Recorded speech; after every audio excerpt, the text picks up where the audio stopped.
जब अमृतसर की पावन धरती पर गुरु रामदास जी ने अकबर की स्वर्ण मुद्राओं को यह कहकर मना कर दिया कि ईश्वर का घर पसीने की कमाई से बनता है, शाही खजानों से नहीं, तब अकबर के भीतर एक गहरा द्वंद्व छिड़ गया।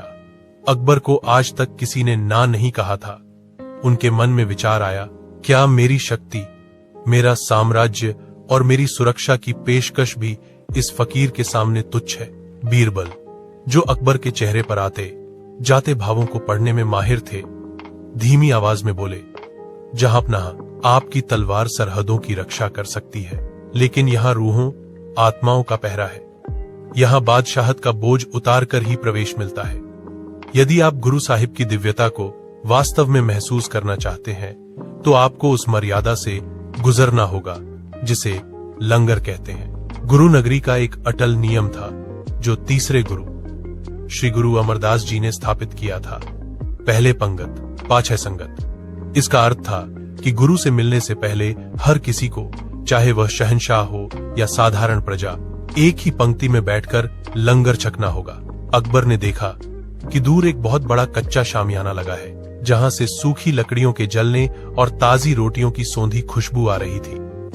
अकबर के शाही अंगरक्षक आगे बढ़ने लगे, लेकिन बीरबल ने उन्हें हाथ के इशारे से रोक दिया। अकबर ने अपनी रत्न जड़ित पगड़ी को थोड़ा ढीला किया, अपनी मखमली जूतियां उतारी और नंगे पैर लंगर की ओर बढ़े। इतिहास गवाह है कि उस दिन दुनिया का सबसे शक्तिशाली इंसान, जिसके एक इशारे पर तख्त बदल जाते थे, एक आम फरियादी की तरह टाट की बोरी पर जमीन पर बैठ गया।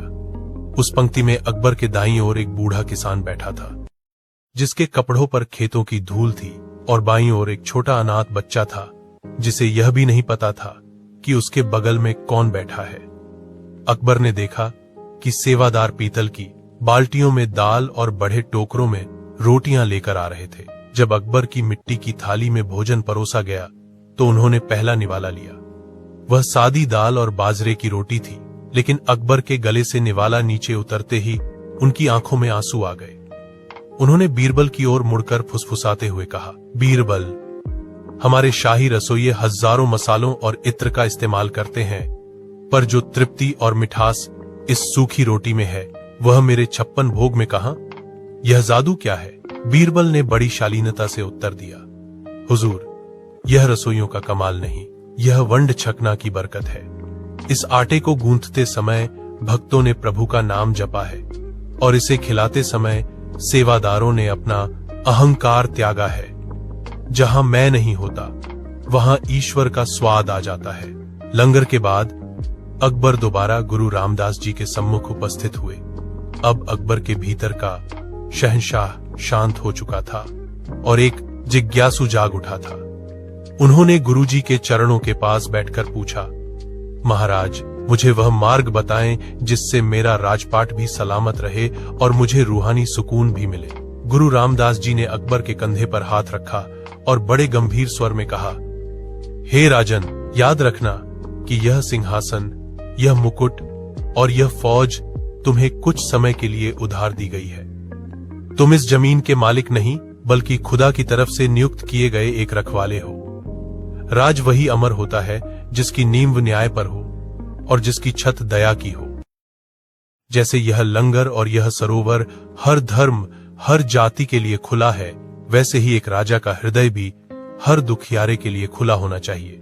अकबर गुरुजी के वचनों से इतने प्रभावित हुए कि उन्होंने तत्काल एक शाही फरमान जारी करना चाहा।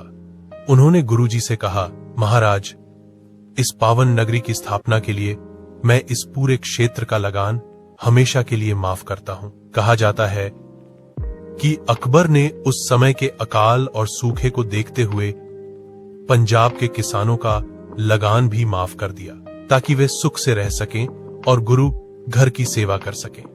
विदाई के समय अकबर ने बीरबल से कहा, आज मैंने जाना कि असली बादशाह वह नहीं जो तख्त पर बैठता है, बल्कि वह है जो लोगों के दिलों में बसता है। इस महागाथा से प्राप्त अनमोल मोती।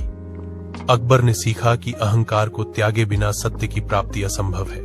यह विश्व को दिया गया समानता का सबसे बड़ा प्रमाण है, जहां अमीर गरीब का भेद समाप्त हो जाता है। गुरु साहिब ने राजनीति को सेवा से जोड़ने का मार्ग दिखाया।